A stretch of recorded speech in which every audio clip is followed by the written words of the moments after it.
ഭക്തവത്സലയും അഭീഷ്ടവരദായിനിയുമാണ് പാമ്പാടി ചെറുവള്ളിക്കാവിലമ്മ. ചിറക്കടവ് ദേശത്തിലെ ചെറുവള്ളിലമ്മയുടെ ഭക്തനായ അറയ്ക്കൽക്കാരണവരുടെ അപേക്ഷ പ്രകാരം അദ്ദേഹത്തിന്റെ കുടയിലേറി പാമ്പാടി ദേശത്തിന്റെ ഐശ്വര്യദായിനിയായി എത്തിയതാണ് ചെറുവള്ളിക്കാവിലമ്മ എന്ന് ഐതിഹ്യം. അറയ്ക്കൽ തറവാട്ടിലെ നിലവറയിൽ കുടിയിരുന്ന ദേവിയെ പിന്നീട് ആചാരവിധിപ്രകാരം കുടിയിരുത്തിയതാണ് ഇപ്പോൾ കാണുന്ന ക്ഷേത്രം. 800 വർഷത്തിനു മേൽ പഴക്കമുള്ള ക്ഷേത്രത്തിന്റെ പുനരുദ്ധാരണ പ്രവർത്തനങ്ങൾ 2025-ലാണ് പൂർത്തിയായത്. പുനരുദ്ധാരണ വേളയിൽ നടത്തിയ ദേവപ്രശ്ന വിധി പ്രകാരം ഈ വർഷം മുതലാണ് ക്ഷേത്രത്തിൽ 10 ദിവസത്തെ ഉത്സവം നടത്തുന്നത്. ഉത്സവ ചടങ്ങുകൾ തുടങ്ങിയ അന്നു മുതൽ 6 ദിവസങ്ങളിലും ഉത്സവ ബലി ദർശനം ഉണ്ടായിരുന്നു എന്നതാണ് ഈ വർഷത്തെ പ്രത്യേകതയെന്ന് ദേവസ്വം പ്രസിഡന്റ് രാജേന്ദ്രൻ നായർ പറഞ്ഞു. പാമ്പാടിയുടെ ദേശാധിപത്യ ദേവതയായ ചെറുവള്ളിക്കാവിലമ്മയുടെ തിരുവുത്സവം കുംഭപ്പൂരം ഫെബ്രുവരി 24-ാം തീയതി ക്ഷേത്രം തന്ത്രി ബ്രഹ്മശ്രീ പെരിഞ്ചേരി മനവാസുദേവ നമ്പൂതിരിപ്പാട് കൊടിയേറ്റതോടുകൂടി ആരംഭിച്ചു. 10 ദിവസത്തെ ഉത്സവത്തോടു കൂടിയാണ് ഉത്സവ പരിപാടികൾ സമാപിക്കുന്നത്. അതിൽ 6 ദിവസം ഉത്സവ ബലിയും ഉണ്ടെന്നുള്ളതാണ് പ്രത്യേകത.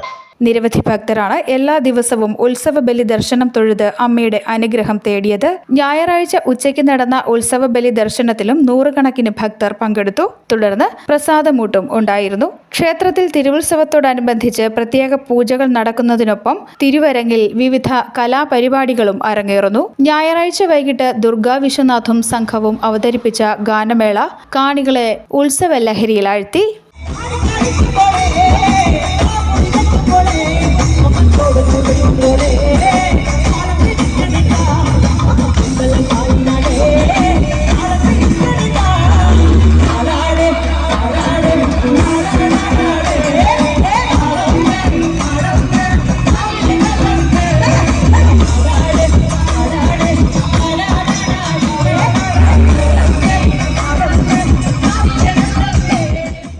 എട്ടാം ഉത്സവ ദിനമായ നാളെയാണ് പ്രസിദ്ധമായ കുംഭപൂരം. 9 കരകളിലെ വിവിധ പാട്ടമ്പലങ്ങളിൽ നിന്നും എത്തുന്ന കുംഭകുട സംഘങ്ങൾ ഉച്ചയോടെ ക്ഷേത്രത്തിൽ സംഗമിക്കും. ബുധനാഴ്ചയാണ് പള്ളിവേട്ട. വ്യാഴാഴ്ച തിരുവാറാട്ടോടെ ഈ വർഷത്തെ ഉത്സവ ചടങ്ങുകൾക്ക് സമാപനമാകും. പാമ്പാടി ദേശത്തിന്റെ ഉത്സവമായ പാമ്പാടി പൂരത്തിന് ദേശത്തെ മുഴുവൻ ജനങ്ങളുടെയും അകമഴിഞ്ഞ പിന്തുണ ലഭിക്കുന്നുണ്ടെന്ന് ദേവസ്വം സെക്രട്ടറി സജികുമാർ MR അറിയിച്ചു. നമ്മൾ ഈ ക്ഷേത്രത്തെ സംബന്ധിച്ച് എല്ലാ ആൾക്കാരുടെയും ഒരു ഉത്സവമാണ് പാമ്പാടി പൂരം എന്ന് പറയുന്ന കുംഭപൂരം.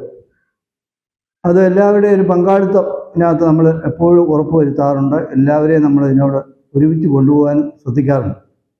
അത് നല്ല രീതിയിൽ അവരുടെ സഹകരണം നമുക്ക് ലഭിക്കുന്നുമുണ്ട് എന്നുള്ള കാര്യത്തിൽ സംശയമില്ല.